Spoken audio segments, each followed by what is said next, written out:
வணக்கம். இன்னைக்கு நான் எதை பத்தி பேச வந்திருக்கேன்னா, இப்ப ரொம்ப வைரலா போயிட்டு இருக்க விஷயத்த பத்தி தான். இத பத்தி எனக்கு ஏன் பேசணும்னு தோணுச்சுன்னா, இத பார்த்துட்டு இருக்க எல்லா அம்மாமார்களுக்காண்டியும், எல்லா அப்பாக்களுக்காண்டியும் தான் நான் இத சொல்லப் போறேன். நானும் ஒரு அம்மாவா இருக்கனால தான் இத உங்ககிட்ட ஷேர் பண்ணலான்னு இருக்கேன். கண்டிப்பா இத எல்லாரும் கேட்கணும். ஏன் கேட்கணும்னா, இதே மாரி தான் நம்ம வீட்லயும் நம்ம பெண் குழந்தைகள வச்சிருக்கோம்.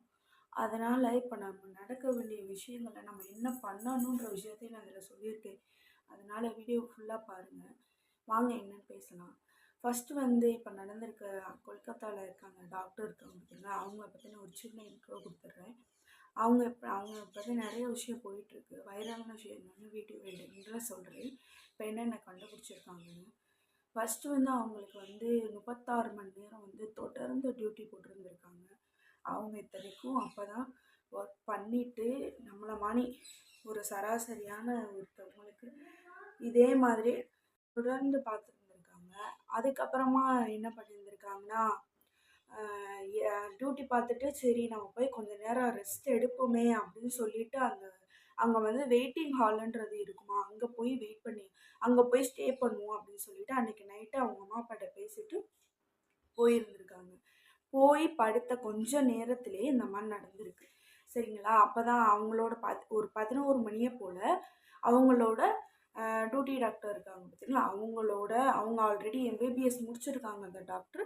முடிச்சுட்டு இப்போ செகண்ட் யூஜி இப்போ பிஜி யூஜி முடிச்சுட்டு இப்போ பிஜி படிக்கிறதுக்காண்டி அவங்க அங்கே ஸ்டே பண்ணியிருந்து இந்த மணி வேலையும் பார்த்துட்டு படிச்சுட்டு இருந்திருக்காங்க. அதுக்கப்புறம் அவங்களோட சீனியர் இருப்பாங்க, ஜூனியர் இருப்பாங்க பார்த்தீங்கன்னா, அவங்கள பார்த்து பேசியிருந்திருக்காங்க. எத்தனை மணிக்கு? 11 மணிக்கு பேசிட்டு போயிருந்திருக்காங்க. நைட்டு இந்த மணி கரெக்டாக 3:30க்கு இந்த விஷயம் நடந்திருக்கு. சரிங்களா? அதுக்கப்புறம் அவங்க மிகவும் மோசமான முறையில் தாக்கப்பட்டிருக்காங்க. அதனால அந்த இதை பார்த்து தான் என்னால் ஏற்கனவே இது பண்ண முடியாமல் ஒரு ஷார்ட்ஸ் நான் போட்டிருந்தேன். அது எத்தனை பேர் பார்த்தீங்கன்னு எனக்கு தெரில. எப்பயுமே ஒரு விஷயமா தான் பார்க்குறீங்க. என்னைக்கு நம்ம வீட்டில் அது நடக்குதோ அன்னைக்கு மட்டும்தான் அந்த இதை பெருசாக்கணும்னு நினைக்கிறீங்களே தவிர, மற்றவங்களுக்கு நடந்தால் என்னமோ நடந்துட்டு போகுதுன்னு எதுக்கு எல்லாரும் நினைக்கிறீங்க? நிஜமா. அது அவங்களுக்கு என்னென்ன பண்ணியிருக்கா? ஒருத்தர் இதை பண்ணுவானான்றது தான் இப்போ எல்லாரோட கொஸ்டின்மாவே இருக்கு. அவங்க கண்ணை நோண்டி, முதுகெலும்பை உடைச்சு, கால் எலும்பை உடைச்சு, அவங்களோட உள்ள இருக்க அந்த நுரையீரல் முதற்கொண்டு பாதிக்கப்பட்டிருக்கான். உடம்புல எல்லா இடத்துலையுமே இரத்த கசிகள் இருக்காம். அப்படி இருக்கிற அளவு எப்படி பண்ணாங்க? அப்படி என்ன பண்ண முடியும்? சரிங்களா? இந்த மாதிரி அந்த ஒரு 2 மணி நேரத்துல அந்த பொண்ணு இந்த உலகத்துல இல்லாத கஷ்டத்தெல்லாம் பட்டிருக்கா. எத்தனை அப்பாப்பா, எத்தனை தம்பிமார்கள் இதை பார்க்குறீங்கன்னு எனக்கு தெரியல. ஆனா நிஜமா சொல்றேன், இப்படிலாம் பண்ணுவீங்களான்னு யோசிக்கிற அளவு பண்ணியிருக்கீங்க அவங்கள. சரி, இதெல்லாம் நடந்து முடிஞ்சிருச்சு. விடிய காலையில பார்த்துருக்காங்க. ஆளை யாரையுமே காணோமே, எங்க போயிருக்காங்கன்னு சொல்லி தேடி எல்லாரும் போகும்போது அந்த ஹால்ல அவங்க இருந்திருக்காங்க. இருந்து இந்த மாதிரி போலீஸ் உடனே எப்பயுமே போலீஸ் வந்தா இந்த மாதிரி நடந்திருக்கும் போது என்ன பண்ணுவாங்க? அந்த இடத்துல யாரையுமே விட மாட்டாங்க. உள்ள விடாம, ஏன்னா தடயங்கள் அழிந்து விடும்னு விட மாட்டாங்க. ஆனா அவங்க என்ன பண்ணியிருக்காங்க? ஃபர்ஸ்ட் அந்த இடத்துல நின்று பேசியிருக்காங்க. என்ன பேசியிருக்காங்கன்னு தெரியல. கொஞ்சம் நேரம், ரொம்ப நேரம் கழிச்சு தான் ஃபாரஸ்ட்லேருந்து அவங்க பாடியை எடுத்துகிட்டு போயிருந்திருக்காங்க. ஆனால் அங்கே பார்த்த ஸ்டூடெண்ட் அவங்க எப்படி இருந்தாங்கன்னா, அவங்க கண்லேருந்து ரத்தம் வந்திருக்கு, கால் விரிஞ்சு கிடந்திருக்கு. சரிங்களா? அவங்கள பார்த்தாலே இந்த கால் தொடை எலும்பு முதற்கொண்டு உடஞ்சிருந்துருக்கு. ஏன்னா அவங்க டாக்டர்ஸ் தானே, அவங்களுக்கு எல்லாமே தெரியும்ல. நம்ம படிக்காதவங்க, சராசரியான ஆள், நம்மளுக்கும் டாக்டருக்கும் ரொம்ப வித்தியாசம். சொல்லப்போனால் டாக்டருக்கும் நம்மளுக்கும் அதிக கனெக்ஷன் இருக்கும் எப்பயுமே. சரிங்களா? நம்மளுக்காண்டி உயிரை கொடுத்து பார்க்குற டாக்டருக்கே இந்த நிலைமை. அதனால இப்பயும் பேசுகிறோம், பேசிக்கிட்டே தான் இருக்கோம், இன்னும் பேசிக்கிட்டே இருப்போம். என்னைக்கு இந்த பேசுகிற ஒவ்வொருத்தவங்க வீட்லையும் நடக்குதோ அப்பயும் பேசிக்கிட்டு தான் இருப்போம். எதுக்கு தான் நம்ம இருக்கோம்? சரிங்களா? ஆனால் நம்ம வளர்க்குறதுங்க பெற்றவங்க கையில் தாங்க அவங்க செய்கிற தப்பெல்லாமே இருக்குது. சரிங்களா? அது என்னன்னு நான் சொல்கிறேன் கடைசியில். இப்போ இந்த வழக்கு ஒரு பக்கம் இருக்குங்க. யாரோ ஒரு ஆள், இப்போ இதில் என்னென்ன சொல்கிறாங்க, இப்போதைக்கு ஒரு ஆள் இதை பண்ணலை, இதை கேங் மார்டர்ன்னு சொல்கிறாங்க, திட்டமிடப்பட்ட கொலைன்னு சொல்கிறாங்கங்க. சரிங்களா? இதை பல நாள் யோசித்து திட்டமிட்டு அவங்கள வன்மத்துக்கு அவங்க மருத்துவமனையில் போதை மருந்து அதிகமாக விற்கப்படுகிறதாங்க. அவங்களோட டீல் இருக்காங்க பார்த்தீங்களா, ஐ மீன் மேலதிகாரி, அவங்களும் இதில் இன்வால்வ் ஆயிருக்கலாம்னு சொல்லி சந்தேகப்படுறாங்க. இதில் வந்து முழுசா இன்னும் கண்டுபிடிக்கலை. இதுலையும் மிகப்பெரிய ஒரு விஷயம் என்ன தெரியுமா, மருத்துவர்களை இப்போ கேட்குற விஷயம், எந்த ஒரு ஹாஸ்பிட்டல்லையாச்சும் மருத்துவர்களுக்குன்னு தனி அறை இருக்கா சொல்லுங்க பார்ப்போம். மருத்துவர்களுக்கும் சரி, அங்கே வேலை பார்க்குறவங்களுக்கும் சரி, தனி அறைன்றது கிடையவே கிடையாது. அந்த ஒரு தனி அறையை எங்களுக்கு வச்சுட்டாங்க, அது மாதிரி எங்களுக்கு ஏதாவது பிரச்சனைனா டக்குன்னு நாங்கள் உங்களை எமர்ஜென்சிக்குன்னு போலீஸை கூப்பிடணும். எங்களுக்கு ஒரு மருத்துவமனையில் தீ வந்தால் எமர்ஜென்சி வச்சுருக்கீங்க, ஏன் டாக்டர்ஸ்க்கு எமர்ஜென்சி இல்லை? அதை தான் அவங்க கேட்குறாங்க. எங்களுக்கும் எமர்ஜென்சிக்கும் வேணும், எங்களுக்கு ஒரு பாதுகாப்பு வேணும். இப்போலாம் லேடி டாக்டர் பூரா நைட்டு வேலைக்கு வர்றதுக்கே ரொம்ப பயப்படுறாங்க அப்படின்னு சொல்கிறாங்க. இப்படி இருந்தால் எப்படி? நம்ம நோயாளியாக இருக்கோம், நம்மளை பார்க்க தான் அவங்க இருக்காங்க, அவங்களுக்கு இது இல்லைன்னா கண்டிப்பாக கவர்மெண்ட் இதை வந்து ப்ரொவைட் பண்ணணும். எல்லா நாட்டிலையுமே ப்ரொவைட் பண்ணணும். டாக்டர்ஸ்களுக்கான இதை ஃபெசிலிட்டியை கண்டிப்பாக கொடுக்கணும். அதை தான் அவங்க போராடுறாங்க. இது ஒரு பக்கம் இருக்கட்டும். 6 வருஷத்துக்கு முன்னாடி நடந்த ஒரு விஷயம் இருக்குது, அதை இப்போ எல்லாருமே மறந்துட்டோம். என்னன்னு சொல்லுங்க, ஆஷிஃபா. அந்த விஷயத்தை கேட்க கேட்க நெஞ்செல்லாம் பதறும். பச்சை குழந்தை அது. இன்னைக்கு இந்த டாக்டர் 31 வயசு ஆகுது. இவங்களுக்கு இப்போ என்ன விஷயம் நடந்துச்சோ அதே விஷயம் தான் அப்படியே அங்கனையும் நடந்திருக்கு. அந்த எத்தனை பேர் மறந்துட்டீங்கன்னு எனக்கு தெரியல, அதனால உங்களுக்கெல்லாம் ஞாபகப்படுத்துகிற விதமாக சொல்கிறேன். அந்த பிஞ்சு குழந்தைங்க, அவங்க அப்பா அம்மா சரிங்களா, அவங்களுக்கு வந்து அவங்க குடும்பமே ஒரு ஏழையான குடும்பம். இங்கே நான் சொல்கிறது ரெண்டுமே கம்பேர் பண்ணி பாருங்கள், உங்களுக்கே புரியும். இங்கே இந்த டாக்டர் இருக்காங்க பார்த்தீங்களா, அவங்களும் மிகவும் ஏழ்மையான குடும்பம் தான். அவங்க அப்பா அவ்வளோ போராடி, அவங்க 52 வருஷமாக அவ்வளோ போராடி கஷ்டப்பட்டு படிக்க வச்சு இந்த நிலைமையில அவங்க இருக்காங்க. அதே மாதிரி தான் இந்த ஆஷிஃபா குழந்தையும். அவங்க குடும்பமே ஒரு குதிரை மேய்க்கிற குடும்பம் சரிங்களா. அப்படி இருக்கிற குடும்பத்தில் ஒரு நாள் என்ன நடந்திருக்கு, அவங்க வந்து முஸ்லீம்ங்க, தெளிவாக கேட்டுக்கோங்க, அவங்க ஒரு முஸ்லீம். அவங்க குடும்பத்தில் வந்து மாடு, அவங்க வந்து மலை மேலே இருந்திருக்காங்க, ஆடு மேய்க்கிறதுக்கு வேண்டி வருவாங்களாம் கீழே. அந்த மலை காட்டுக்குள்ளே தான் ஆடு மேய்ச்சிட்டு வருவாங்களாம். அப்படி டெய்லி அந்த குழந்தை வந்து ஆடு மேய்ச்சிட்டு போகுமா, சாரி குதிரையை மேய்ச்சிட்டு போகுமா. அப்படி போகிறப்ப என்ன பண்ணியிருந்திருக்காங்கன்னா, அந்த கோயில்னு ஒரு புனிதமான இடத்தையே களங்கப்படுத்தின விதத்தில் இருந்திருக்காங்க. அந்த கோவில் இருக்கு பார்த்தீங்கன்னா, அந்த கோவில் இருக்கு, அந்த கோயிலோட தர்மகர்த்தா, அந்த தர்மகர்த்தாவினோட பிள்ளை 16 வயது சிறுவன் சரிங்களா, 2 பேரும் சேர்ந்து இந்த மணி அவங்கள வந்து இது பண்ணணும், அந்த பிள்ளையை நம்ம ஏதாவது பண்ணணும் அப்படின்னு சொல்லி யோசித்திருக்காங்க. யோசிச்சு இதே மாதிரி ஒரு நாள் அந்த பிள்ளை வரும்போது ஒரு குதிரை காணாமல் போயிருந்திருக்கு. அந்த குதிரையை கண்டுபிடிக்கிறதுக்கு போகும்போது இவங்க என்ன செஞ்சுருக்காங்க, அந்த என்னோட குதிரையை வந்து நான் அங்கிட்டு இருக்கு, அந்த சின்ன பையன் சொல்லியிருக்கான், குதிரை அங்கிட்டு இருக்கு, 16 வயது பையன் இந்த 8 வயசு பிள்ளைகிட்ட பேசுகிறான், குதிரை அங்கிட்டு இருக்கு, வா உன்னை நான் கூட்டிகிட்டு போகிறேன்னு சொல்லி கூட்டிகிட்டு போயிருக்கான். குதிரை அங்கே இருக்குன்னு சொல்லி கூட்டிகிட்டு போயிருந்திருக்கான். கூட்டிகிட்டு போய் ஒரு கோயிலுக்குள்ளங்க இந்த விஷயம், இப்போ நான் சொல்கிற விஷயம் பூரா நடக்குது. அந்த தர்மகர்த்தா இருக்கான்னு தெரியுமா, இவன் கூட்டிகிட்டு போய் அந்த பிள்ளை தலையில் அடித்த போய் ரத்தம் வந்துருச்சு. அந்த சின்ன பையன் அடிச்சிருக்கான், அடித்து ரத்தம் வந்துருச்சு. ரத்தம் வந்ததோடு அந்த இடத்துல அந்த பிள்ளையை பண்ணியிருக்கா, அந்த காட்டுக்குள்ளே பண்ணுறான். அதை பார்த்து அந்த தர்மகர்த்தா அவனோட அப்பா வராரு, நானும் பண்ணுறேன்னு அவங்க அப்பாவும் பண்ணுறான். இதை கேட்குறவங்க கண்டிப்பாக அழுதுருவீங்க. அந்த அளவு மிகவும் கொடூரமான செயல் தான் அங்கே நடந்திருக்கு. அழுது பண்ணியிருக்கான். இந்த பிள்ளையை இது பண்ணால் தெரிஞ்சு போயிடும் எல்லாருக்கும்னு சொல்லிட்டு அந்த பிள்ளையை ஒரு நம்ம கவர் இருக்குது பார்த்தீங்களா, அது மாதிரி கவர்களை கட்டி சாக்கு வச்சுலாம் இது பண்ணி கோயிலோட பின்னாடி பக்கத்தில் ஒரு கோயில்லங்க, கோயிலுக்குள்ளே போய் அந்த பிள்ளையை வச்சுருந்துருக்காங்க. இந்த கொடுமைலாம் பத்தாதுங்க, இந்த கோயில் தர்மகர்த்தா பூசாரியா இவர் கோயிலில், இவர் தான் ஆராதனை காட்டுவாராம் பார்த்துக்கோங்க. அப்படி இருக்கையில் இவருடைய ஃப்ரெண்டு ஒருத்தரை கூப்பிடுறாராம், நண்பரை கூப்பிட்டு அவருக்கும் இதே மாதிரி அந்த பிள்ளையை திரும்ப இதே மாதிரி அந்த கவருக்குள்ளேருந்து எடுத்து திரும்ப அந்த பிள்ளை பண்ணுறாங்க. அந்த பிள்ளை முழிக்கும் போதெல்லாம் அந்த பிள்ளைக்கு போதை மருந்து கொடுக்குறாங்க. கொடுத்து அந்த பிள்ளையை பண்ணி, நான் சொல்கிறது கம்மிங்க, இதை விட அந்த பிள்ளை நரக வேதனை, சின்ன பிஞ்சு குழந்தைங்க, என்னங்க தெரியும் அந்த பிள்ளைக்கு, அந்த பிள்ளையை பண்ணியிருக்காங்க. அதுக்கப்புறமா அந்த சின்ன பையன் 16 வயசு பையன் இருக்கான் தெரியுமா? அவன் என்னோட ஃப்ரெண்டு இருக்கான். அவனையும் நான் கூப்பிடுறேன். அவனுக்கும் இதில ரொம்ப பிடிக்கும்னு சொல்லி, ஃபர்ஸ்ட்டு நாள் வந்து அப்பாவும் மகனும் பண்ணியிருக்காங்க. 2வது நாள் அவங்க ஃப்ரெண்ட கூப்பிட்டு வந்திருக்காங்க. 3 பேர் சேர்ந்து. 3வது நாள் என்ன பண்ணியிருக்காங்க, அந்த பையனோட ஃப்ரெண்டையும் வர சொல்லியிருக்காங்க. வர சொல்லி பண்ணிட்டாங்க. பண்ணிட்டு இந்த குழந்தைய வந்து சரி இதுக்கு மேலே நம்ம வச்சிருக்க வேணாம். நம்ம வந்து டிஸ்போஸ் பண்ணணும். ஏன்னா நம்ம மாட்டிக்கிருவோம்னு சொல்லிட்டு வெளியே கூட்டிகிட்டு வந்திருக்காங்க.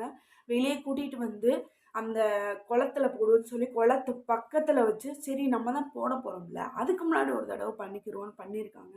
பார்த்துக்கோங்க 4 நாளுங்க இவ்வளவு வேதனையை அந்த பிள்ளை அனுபவிச்சதுக்கு அப்புறமும் அந்த சாக்குக்குள்ள எப்படி தெரியுமா வச்சுருந்துருக்காங்க, கால் மடக்கமான காலை உடைச்சி வச்சுருந்துருக்காங்க. அப்படி உடைச்சி வச்சு இந்த பிள்ளை சாகலை. கடவுளை பார்த்தீங்களா, இப்படிலாம் சாகலை அந்த பிள்ளை. அதுக்கப்புறம் அந்த தர்மக்கான் தாங்க வச்சு கழுத்தை நெரிச்சிருக்காரு. நெரிச்சு அந்த பிள்ளை உயிர் போல. இந்த 16 வயசு பையன் என்ன பண்ணியிருந்திருக்கான்னா கல் எடுத்து அந்த பிள்ளை மண்டையிலேயே அடிச்சிருக்கான். உயிர் போயிடுச்சு. அந்த ஆண்டவன் இவ்வளோ வேதனை கொடுத்ததுக்கு முதலையே உயிரை எடுத்துருக்கலாம். எதுக்கு இவ்வளோ வேதனை கொடுத்து உயிரை எடுக்கணும் சொல்லுங்க பார்ப்போம். அந்த பிள்ளை என்ன பாவம் பண்ணுச்சு இந்த உலகத்து வரையில தெரிஞ்சிருக்குமா? தெரிஞ்சிருக்காதுல்ல. ஏன் எல்லாரும் இப்படி இருக்கிறாங்க? நான் நல்லவங்கள நான் நல்லா இருக்கணும் இவங்கள நான் சொல்லலைங்க. இப்படிலாம் பண்ணுறவங்கள தான் நான் சொல்கிறேன் சரிங்களா? அப்படி என்னங்க அவங்களுக்கு எடுக்க போகுது? பிஞ்சு குழந்தாங்க. ஆனால் இப்படிப்பட்ட நியூஸ் வந்துக்கிட்டே தான் இருக்கு. ஆனால் அப்போ இந்த நியூஸ் நடக்கும்போதே ஒரு அண்ணா சொன்னாங்க, அந்த விஷயம் என்ன தெரியுமா ஆச்சு, இந்த மணி இது பண்ணி சாக்கில் கட்டி போட்டாங்க. ஆனால் அதுக்கப்புறம் இந்த விஷயம் வெளியே வந்துருச்சு. வந்ததுக்கப்புறம் என்ன தெரியுமா சொன்னாங்க, அந்த போலீஸ்காரர் வந்தாங்க தெரியுமா கண்டுபிடிக்க. அவங்க அம்மா அப்பா வந்து அவங்க காணா போன அன்னைக்கே போய் கம்ப்ளைண்ட் பண்ணிட்டாங்களாம். கம்ப்ளைண்ட் பண்ணதுக்கு அந்த போலீஸ்காரங்களுக்கு இப்படி தெரிஞ்சு போச்சு, ஊருக்கே தெரிஞ்சிருச்சு. ஆனால் அந்த பிள்ளைக்கு நடந்த கொடுமை எல்லாமே அந்த ஊரில் இருக்கவங்களுக்கு தெரியுங்க. தெரிஞ்சிருக்கு, சட்டம் எல்லாமே கேட்டிருக்கு. ஆனாலும் அமைதியாக இருந்திருக்காங்க. தெரியாத மாதிரி ஒரு ஆள் வந்து காப்பாற்றிருக்கலாம்ல. ஒரு ஆள் காப்பாற்றிருக்கா அந்த பிள்ளை வேதனை மிச்சமாக இருக்கும்ல. பெண் பாவம் பொல்லாதுன்னு கண்டிப்பாக எல்லாருமே உண்மைதாங்க சரிங்களா. காப்பாற்றிருக்கலாம் இல்லை, யாருமே காப்பாற்ற முன் வரலை. ஏன்னு தெரியல சரிங்களா. இப்படியே எத்தனை நாளைக்கு அமைதியாகவே இருக்க போகிறீங்கன்னு எனக்கு புரியலை. என்னோட ஆதங்கம் இது. அது உங்களுக்கு புரியும்னு நினைக்கிறேன். என்னால் முடிஞ்சது இந்த வீடியோ பார்க்குற ஒரு ஆளுக்காவது என்னோட வேதனையும் இந்த மனக்குமுறலும் உங்கள் வீட்டிலே வரக்கூடாதுன்றதுக்காண்டி நீங்களும் போராடுவீங்கன்னு நம்புகிறேன் நான் சரிங்களா. எல்லாருக்குமே தெரிஞ்சிருக்கு. அங்கே பார்க்க வந்த போலீஸ்காரன் முதற்கொண்டு கண்டுபிடிச்சா. ஆனால் காசு தர்மகர்த்தா கொடுத்துருக்கான். அந்த போலீஸ்காரனும் அந்த பிள்ளையை இது பண்ணியிருக்கான் சரிங்களா. ஆனால் அது யாருக்குமே தெரியலை, சொல்ல மாட்டேன்ட்டாங்க. இதெல்லாம் நடந்ததுக்கப்புறம் என்ன பண்ணியிருந்திருக்காங்கன்னா, நாங்கள் யாருமே அந்த தர்மகர்த்தா காசு கொடுத்து நாங்கள் யாருமே பண்ணலன்னு முஸ்லீமா அந்த பொண்ணு. அதனால முஸ்லீம்லேருந்து ஒரு பையனை கூட்டிகிட்டு வந்து இந்த பையன் தான் பண்ணான்னு சொல்லி ஒப்படைச்சிட்டாங்க. ஆனால் அது அந்த ஊருக்காரங்க முஸ்லீம் எல்லாருமே சேர்ந்து போராடினனால மட்டும் அந்த பையன் தப்பு பண்ணியிருந்திருக்கான்.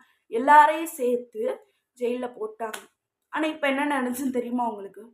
யாருக்குமே தெரியாது. ஏன்னா 6 வருஷம் ஆச்சு. எல்லாருமே நம்ம எப்படி இன்னைக்கு நியூஸ் பேப்பர் திருப்புவோம், இன்னைக்கு படிப்போம், நாளைக்கு நியூஸை படிப்போம், திருப்புவோம், நம்ம வேலையை பார்க்க போயிடுவோம். நம்ம வேலையை பார்க்கவே நமக்கு நேரம் பத்த மாட்டேங்குதுன்னு சொல்கிறோம். ஆனால் அடுத்தவன் என்ன மேக்கப் போடுறான், அடுத்தவன் என்ன சேலை கட்டுறான்னு பார்க்குறதுக்கு உங்களுக்கு நேரம் இருக்குது. என்ன ட்ரெண்டாக சாங் போகுது, என்ன ட்ரெண்டு சாங் போகலன்னு பார்க்குறதுக்கு உங்களுக்கு நேரம் இருக்குது. ஆனால் இந்த விஷயத்தை பற்றி பேசுகிறதுக்கோ கேட்குறதுக்கோ யாருக்குமே இது மனசு இல்லை. அது ஏன்னு எனக்கு தெரில. அப்போ நடந்த அதே விஷயம்தான். ஆஷிஃபான்ற ஒரு குழந்தைக்கு குடும்பத்தில் எந்த விதமான இது ஃபினான்ஷியலுமே இல்லை. அதனால அந்த விஷயம் அப்படியே மூடப்பட்டது சரிங்களா. இப்போ இவங்க வந்து டாக்டர், நம்மளை பாதுகாக்கிற, நம்மளுக்கு முடியாமல் இருக்கையில் பார்க்குற டாக்டர். அதனால மட்டும்தான் இவங்க விஷயம் இவ்வளோ தூரத்துக்கு வந்திருக்கு. அதுக்கு உண்மையான காரணமே அது அவங்க டாக்டருன்ற அந்த ஒரு விஷயந்தாங்க சரிங்களா. இப்போ வந்து டாக்டர் விஷயம் என்னனால அவங்களுடைய ஸ்டூடெண்ட் இருக்காங்க பார்த்தீங்களா, அங்கே இருக்கிற அந்த ஸ்டூடெண்ட் மூலமாக தான் இவ்வளவு தகவலும் வெளியே வந்திருக்கு. அவங்க இவ்வளோ வேதனைப்பட்டிருக்காங்க, இவ்வளோ நேரம் இது பண்ணியிருக்காங்க. வேகமாக எங்கே போய் உடம்பை எரிக்கிறீங்க? அந்த உடம்புக்காக தானே எல்லாரும் இவ்வளோ தூரம் இது பண்ணுறாங்க. அந்த உடம்பை எரிக்கிறதுனால அவங்களுக்கு என்ன வரப்போகுது? உடம்புன்ற ஒரு இருந்தால் மட்டும்தான் அந்த டாக்டர்ஸ் என்ன சொன்னாங்க, அந்த உடம்பை வச்சு மட்டும்தான் நம்மளால் வந்து அந்த பிரேத பரிசோதனை மூலமாக நம்ம வந்து என்னென்ன இருக்கோ அதெல்லாம் நம்ம கண்டுபிடிக்க முடியும். அதுதான் நம்மளோட எவிடன்ஸ் சொல்கிறாங்க. அதையே அடிச்சுட்டாங்க. இப்போ உச்சநீதிமன்றமா முன் வந்து இந்த கேஸை விசாரிப்போம்னு சொல்லியிருக்காங்க. ஏன்னா எஃப்ஐஆர் வந்து அவங்க உடலை எரிச்சதுக்கு அப்புறம் தான் எஃப்ஐஆரே போட்டிருக்காங்கங்க. அதுக்கு முன்னாடி வரைக்கும் போடலை. இப்போ இந்த விஷயம்லாம் இருக்கட்டும். இதுக்கெல்லாம் யார் காரணம் தெரியுங்களா? நீங்களும் நானும் தான் காரணம். நம்ம பிள்ளைகளை குழந்தைகளுக்கு நம்ம குட் டச் பேட் டச் சொல்லி கொடுக்குற மாதிரி பையன்களுக்கும் பேட் டச் யாரையும் தொடக்கூடாதுன்ற டச்சை நம்மளுக்கு சொல்லி கொடுக்கணும். அது ஒவ்வொரு பெற்றவங்களுடைய கடமை. எல்லாரும் சொல்கிறாங்களே, ஒழுங்கா வேலைக்கு போனால், ஒழுங்கா படித்தா, ஒழுங்கா நம்மகிட்ட பேசினா பிள்ளைக நல்ல பிள்ளைகளை இவன் வளர்த்துருக்கான்னு சொல்கிறாங்களே, அது பெரிய விஷயம் இல்லை. எந்த பிள்ளையை இப்படி பண்ணணும்னு ஒவ்வொரு பிள்ளைக்கும் தோணலையோ அப்போ மட்டும்தான் அவங்க அம்மா அப்பா அவங்கள ஒழுங்கா வளர்த்துருக்கதா அர்த்தம். இதை கேட்குற எத்தனை பேருக்கு கோபம் வருது, எத்தனை பேருக்கு சரியா இருக்குன்னு சொல்லி கமெண்ட்ல சொல்லுங்க. சரியா? என்னுடைய கோபம், என் பிள்ளைய நான் ஒழுங்கா வளர்ப்பேன். எந்த பிள்ளையுமே அந்த எவ்வளோ மரியாதையா வளர்க்கணும்னு நான் சொல்லி வளர்ப்பேன். யாரையுமே தொடாம வளர்க்கணும்னு சொல்லி வளர்ப்பேன். அந்த பாசிஃபா விஷயத்துல அந்த 16 வயசு பையங்க இதே மாதிரி அவங்க ஸ்கூல்ல இருந்திருக்கானா. ஸ்கூல்ல இந்த மாதிரி பிள்ளைகளை தொடுறது, தப்பான இடத்துல தொடுறது, தப்பான விதத்துல பேசுறது, இது எல்லாமே அந்த பையன் பண்ணியிருக்கான். அவங்க அம்மா என்ன தெரியுமா பண்ணியிருக்காங்க? இப்போ நம்ம எல்லாருமே பண்றதுதான். நம்ம பையன் வந்து இன்னொரு வீட்டில் போய் இருந்தா வந்து அவங்க திருத்திடுவாங்கன்னு சொல்லிட்டு அவங்களுடைய மாமா வீட்டுக்கு அனுப்பிச்சிருக்காங்க. அப்படி அனுப்பின இடத்துல தான் இந்த விஷயம் நடந்திருந்திருக்கு.